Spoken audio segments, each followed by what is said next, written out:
Halo anak-anak, senang dapat berjumpa lagi dengan anak-anak di rumah melalui acara Firman-Mu, Pelitaku. Mari sebelum kita mendengarkan firman Tuhan, kita akan berdoa minta Tuhan menolong kita lagi. Bapa di surga, kami sangat bersyukur kalau setiap harinya Tuhan memberikan kami kesempatan untuk mendengarkan firman Tuhan. Tolonglah kami, biarlah Allah Roh Kudus bekerja di dalam hati kami, ketika kami mendengar, kami boleh mengerti dan kami boleh menaatinya. Di dalam nama Tuhan kami Yesus Kristus, kami berdoa dan kami bersyukur. Amin. Anak-anak di rumah, adakah di antara kamu yang sedang mengikuti acara Firman-Mu Pelitaku hari ini, kalian berumur 12 tahun? Umumnya, anak-anak berusia 12 tahun itu kelas berapa? Kelas 5 atau kelas 6 SD. Di dalam Alkitab, ada seorang anak berusia 12 tahun yang sudah menjadi raja. Hah? Masa sih? Iya, usianya 12 tahun dan namanya adalah Manasye. Dia adalah anak dari Raja Hizkia. Manasye berarti melupakan. Loh aneh ya, namanya kok artinya melupakan? Memangnya Manasye lupa dengan apa? Manasye lupa dengan Tuhan. Ia lupa bagaimana seharusnya ia boleh mengasihi Tuhan. Ia tidak seperti papanya yang bernama Hizkia yang mengasihi Tuhan. Manasye justru hidup tidak taat kepada Tuhan. Di dalam 2 Raja-Raja pasal yang ke-21, dicatat oleh Alkitab semua hal-hal jahat yang sudah dilakukan oleh Manasye sejak masa mudanya. Manasye hidup seperti raja-raja yang tidak mengenal Tuhan. Papanya yang bernama Raja Hizkia sudah membongkar bukit-bukit pengorbanan para berhala, tapi sekarang Manasye membuatnya lagi di tempat yang sama. Ia bangun mesbah-mesbah untuk menyembah Dewa Baal, juga membuat patung Asyera seperti yang pernah dibuat oleh Raja Ahab dulu. Lalu orang-orang Yehuda hari itu juga menyembah matahari, bulan, juga bintang-bintang. Mereka beribadah kepada banyak dewa. Dan ia, Raja Manasye ini, juga mengajak seluruh rakyatnya untuk menyembah Baal dan Asyera. Anak-anak, ini semua tidak Tuhan sukai. Ini semua membuat Tuhan marah kepada Manasye. Manasye lupa bahwa di dunia ini hanya ada satu Allah yang hidup, yaitu Allah Yahweh. Bukan hanya itu saja, perhatikan gambar bait Allah ini. Apa yang Manasye lakukan terhadap bait Allah? Waktu Hizkia papanya membuka pintu bait Allah supaya orang-orang boleh beribadah kembali, Manasye justru membuat dan menambah mesbah-mesbah di rumah Tuhan. Tapi bukan untuk Tuhan. Itu mesbah ditaruh di pelataran rumah Tuhan untuk dewa-dewa yang lain. Lalu Manasye juga membuat patung lalu menaruhnya di dalam rumah Tuhan. Padahal Tuhan sudah katakan sejak zaman Daud dan Salomo bahwa tidak ada nama lain yang boleh disembah di dalam bait Allah itu. Hanya nama Tuhan saja. Lalu cukupkah kejahatan Manasye? Belum. Manasye juga melakukan semua hal yang Tuhan larang. Misalnya, memanggil lagi tukang ramal, orang-orang yang katanya bisa melihat hari depan. Manasye juga bukannya mencari Tuhan, ia kemudian terus-menerus melakukan semua yang jahat dan ia membawa yang jahat itu masuk ke dalam kerajaan Yehuda. Sudah cukup kejahatan Manasye? Belum. Manasye bahkan mempersembahkan anaknya sendiri sebagai korban dalam api dan menumpahkan darah orang-orang yang tidak bersalah. Sehingga dari ujung Yerusalem sampai ke ujung yang lain, semuanya itu ada kejahatan, ada dosa di sana dan di sini. Manasye melakukan semuanya ini untuk menentang Tuhan. Dan ia mengajak semua penduduk Yehuda, orang-orang di kota Yerusalem, untuk melakukan hal yang sama jahatnya dengan apa yang sudah ia lakukan. Manasye terus mengikuti kejahatan demi kejahatan. Lalu orang semua rakyatnya itu kemudian terus-menerus juga ikut melakukan kejahatan. Sehingga besar sekali kerusakan dan kejahatan yang ada di tengah-tengah mereka. Alkitab mencatat semua hal ini menimbulkan sakit hati Tuhan. Anak-anak, apakah kamu percaya bahwa Tuhan itu adalah Tuhan yang panjang sabar? Ya, kita semua percaya itu.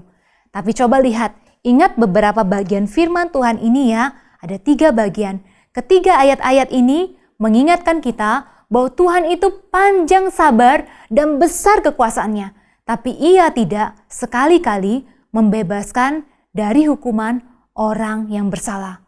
Artinya orang yang bersalah tetap akan menerima penghukuman dari Tuhan. Kesabaran Tuhan tidak bisa dipermainkan.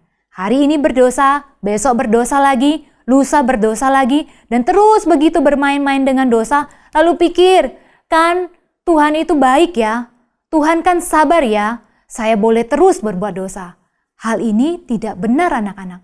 Allah panjang sabar, tapi tidak membiarkan kesabarannya dipandang dengan murahan oleh manusia. Tuhan sudah memberikan firman Tuhan kepada Manasye dan semua rakyatnya. Melalui para nabi sudah diperingatkan, tapi mereka tidak hiraukan. Mereka tidak mau dengar, mereka tidak peduli. Manasye ingin hidup bebas tanpa diatur-atur oleh Tuhan. Anak-anak, kita perlu ingat, Tuhan kita adalah Tuhan yang panjang sabar. Ia selalu memberikan peringatan kepada kita kalau kita ada di dalam dosa. Tapi kesabaran Tuhan di dalam waktunya, Tuhan bisa menarik kembali anugerahnya sehingga membiarkan hukuman itu datang untuk mengajarkan kepada kita tentang siapakah itu Tuhan dan menarik kita kembali kepada Tuhan. Tuhan sangat marah kepada Manasye dan kerajaan Yehuda sehingga Tuhan katakan melalui para nabi bahwa kerajaan Yehuda pun akan dibuang menjadi tawanan dari bangsa-bangsa lain. Tapi sebelum itu terjadi, Tuhan mau mendidik Raja Manasye dengan mendatangkan panglima-panglima tentara Raja Asyur yang datang menangkap Manasye. Manasye kemudian kalah di dalam peperangan ini. Ia dibelenggu tangan dan kakinya dengan rantai tembaga, lalu dibawa sebagai tawanan ke tempat Asyur. Biasanya dia tinggal di sana dengan enak. Sekarang ia tinggal di penjara. Biasanya selalu ada makanan enak tersedia, ada pengawal, ada pelayan yang melayani dia. Tapi sekarang ia sebagai tawanan, ia hanya bisa menerima belas kasihan dari tuan atau penjaga dari penjara itu. Ia pikir semua kuasa ada di tangannya. Ia pikir ia bisa bebas, tapi sekarang tangannya malah terbelenggu dan ia dikuasai oleh orang-orang Asyur. Alkitab mencatat, hari itu ketika Manasye ditangkap dan hidup sebagai tawanan, ia mulai sadar bahwa kejahatannya itu adalah jahat di mata Tuhan. Maka ia mulai merendahkan dirinya di hadapan Tuhan. Ia sekarang ingat lagi bahwa selama ini Tuhan sudah dilupakan olehnya. Manasye mengakui kasih dan kuasa Tuhan yang sudah diikuti oleh nenek moyangnya dahulu kala. Manasye berdoa kepada Tuhan dan ia minta ampun kepada Tuhan. Dan Tuhan mendengarkan doa-doanya. Manasye kemudian dibebaskan dari Asyur dan ia kemudian dibawa kembali ke Yerusalem. Tuhan yang maha baik itu memulihkan lagi keadaan Manasye.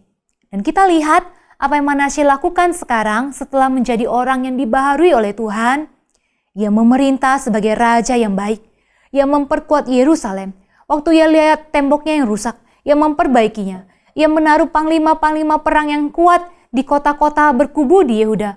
Dan ia juga menjauhkan semua berhala-berhala yang tadi ia buat. Mesbah-mesbah yang sudah ia bangun, ia juga buang. Ia hancurkan dan kemudian ia ajak lagi orang-orang untuk kembali beribadah kepada Tuhan dan mempersembahkan korban hanya kepada Tuhan, yaitu Allah yang hidup itu saja. Manasye berusaha memperbaiki kejahatan yang sudah terjadi di seluruh Yehuda, tapi Manasye tidak dapat memperbaiki semuanya. Anak-anak, dosa itu sudah berakar dan bertumbuh di dalam kehidupan rakyat di Yehuda. Itu sebabnya ini sangat sulit sekali untuk dibereskan. Maka Tuhan tidak pernah mencabut bahwa suatu hari nanti kerajaan Yehuda akan dibuang ke Babel karena besar sudah kejahatan yang mereka lakukan. Maka anak-anak, kita dapat belajar dua hal dari kisah ini. Yang pertama, hanya Allah yang dapat merubah hati manusia yang jahat dan melawan Tuhan dirubah menjadi hati yang mengasihi Tuhan. Hati manusia itu penuh dengan dosa, hanya bisa dibersihkan dengan darah Tuhan Yesus yang mati di atas kayu salib. Maka setiap orang yang percaya, mereka akan selamat seberapa banyak pun dosa-dosa mereka. Perbuatan baik tidak bisa membersihkan dosa mereka, hanya darah Tuhan Yesus. Setiap yang percaya, mereka tidak akan binasa. Ingat ya, tidak ada yang dapat merubah hati orang berdosa seperti kita, selain Tuhan. Maka anak-anak, pernahkah kalian meminta kepada Tuhan untuk memberikan kepada kita hati yang baru?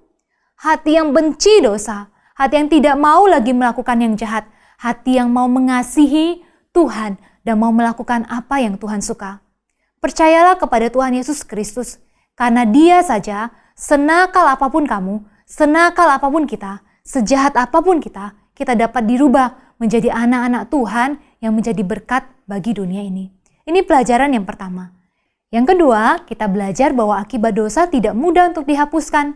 Tuhan Yesus sudah menanggung akibat dosa yang permanen, yaitu maut bagi setiap kita. Sehingga kita tidak akan pergi ke neraka atau terpisah dari Tuhan lagi selama-lamanya. Tapi akibat dosa yang sementara ada di dunia ini, kadang-kadang kita masih harus menanggungnya anak-anak. Misalnya saja Manasye yang awalnya berbuat jahat dan membawa seluruh orang Yehuda berbuat jahat, lalu sekarang Manasye mau ajak mereka berbalik kepada Tuhan. Apakah itu mudah dilakukan? Mereka mau? Tidak tentu.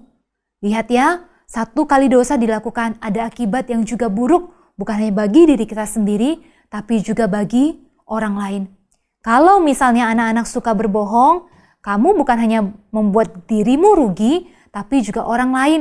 Bahkan mungkin teman-temanmu yang dulunya baik kepada kamu mulai ikut berbohong. Lalu lama-kelamaan tidak ada lagi yang mau mempercayai kamu. Walaupun kamu berkata jujur, mungkin tidak ada lagi yang mau mempercayai kita. Itulah akibat dosa, tidak mudah untuk dibereskan. Maka anak-anak, mari kita hidup dengan mengingat Tuhan dan jangan melupakan Tuhan. Jangan bermain-main dengan dosa. Isilah hidup kita dengan terus ingat kebaikan Tuhan, hukum-hukum Tuhan, dan juga semua hal yang sudah Tuhan berikan dengan limpah kepada kita, supaya kita tidak terus-menerus berbuat dosa. Amin.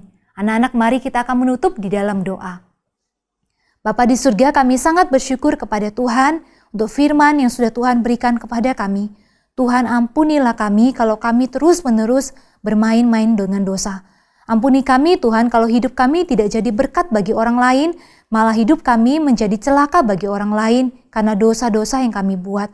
Tuhan, kiranya menolong kami boleh mengingat kebaikan Tuhan, mengingat pengampunan yang sudah Tuhan Yesus berikan di atas kayu salib, dan menguatkan kami hidup taat kepada Tuhan, dan Tuhan boleh pakai jadi berkat bagi banyak orang. Terima kasih Tuhan, terpujilah Engkau. Di dalam nama Tuhan kami Yesus Kristus, kami berdoa dan kami bersyukur. Amin. Baiklah anak-anak, sampai jumpa lagi. Tuhan Yesus memberkati. Dah.